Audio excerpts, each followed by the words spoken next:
सहेली का पति और मैं सविता और बबीता दो सहेलियां हैं जो दोनों बचपन से ही साथ साथ रहा करती थी। और अब वे जवान हो गई और सविता की सगाई कर दी गई और थोड़े दिनों बाद में ही सविता की शादी भी हो गई। शादी में बबीता ने हर काम में पूरा सहयोग किया।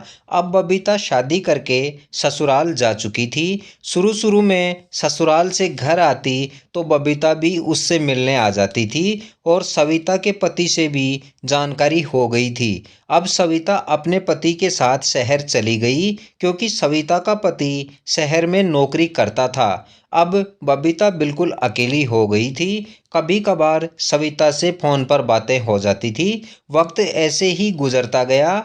एक दिन सविता का फ़ोन आया और उसने बबीता को शहर में घुमाने के लिए अपने पास बुलाया।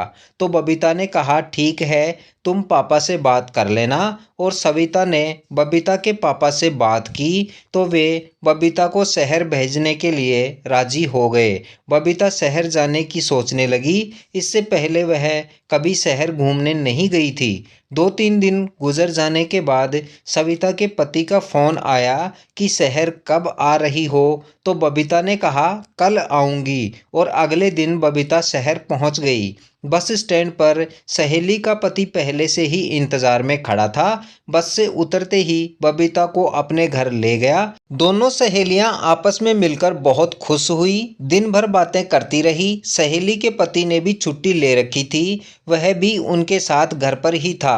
अगले दिन घूमने जाने के लिए बातें करने लगे और रात को खाना खाकर सो गए। रात को 2-3 बजे सविता की अचानक तबीयत ज़्यादा खराब हो गई तो उसको हॉस्पिटल में एडमिट करवाना पड़ा।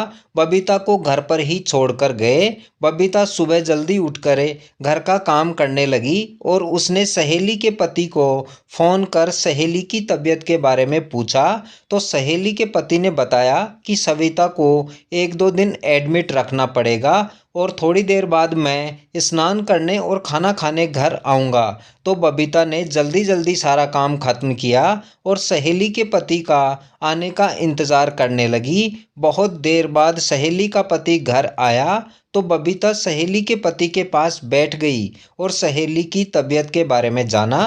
थोड़ी देर बातें करने के बाद सहेली के पति ने स्नान करने के लिए बोला और स्नान करने चले गए।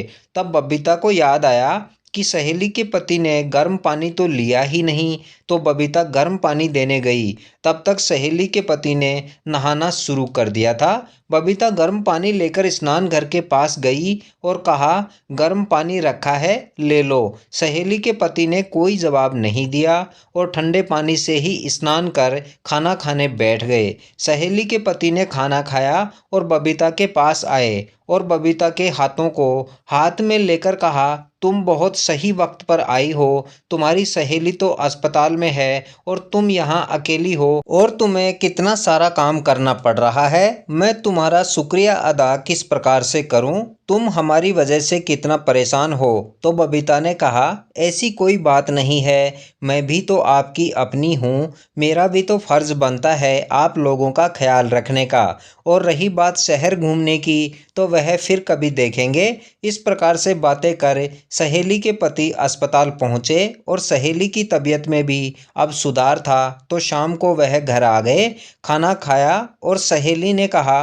बबीता मैंने तुम्हें घूमने के लिए यहाँ बुलाया था मगर मेरी तबीयत खराब होने के कारण तुम्हें यहाँ अकेले रहना पड़ा और शहर भी नहीं घुमा पाई। सविता की आंखों में अफसोस साफ नजर आ रहा था। तो बबीता ने कहा पहले तुम ठीक हो जाओ फिर घूम लेंगे शहर में। और बबीता ने कहा तुम्हारे पति बहुत ही अच्छे इंसान हैं, तुम्हारा कितना ख्याल रखते हैं, मैं बहुत खुश हूँ तुम दोनों को साथ में और खुश देखकर। तथा अगले 1-2 दिन बाद बबीता अपने घर वापस आने लगी तो सविता और उसके पति के चेहरे पर अफसोस नज़र आ रहा था तथा बबीता के मन में सहेली के प्रति सम्मान और भी बढ़ गया था। उन्होंने बबीता के साथ इतना आदर और सम्मान के साथ बर्ताव किया था। यही थी आज की कहानी सहेली का पति। इस कहानी से सीख मिलती है कि रिश्तों को आदर, मर्यादा और सम्मान से निभाया जाना ही उचित होता है। किसी भी रिश्ते को गलत दिशा नहीं देनी चाहिए उम्मीद है कहानी आपको पसंद आई होगी और इस चैनल पर नए हैं तो चैनल को ज़रूर सब्सक्राइब कर लें तथा इस कहानी के बारे में अपनी राय कमेंट कर ज़रूर दें और हमारे साथ कहानी में बने रहने के लिए आप सभी का बहुत बहुत धन्यवाद।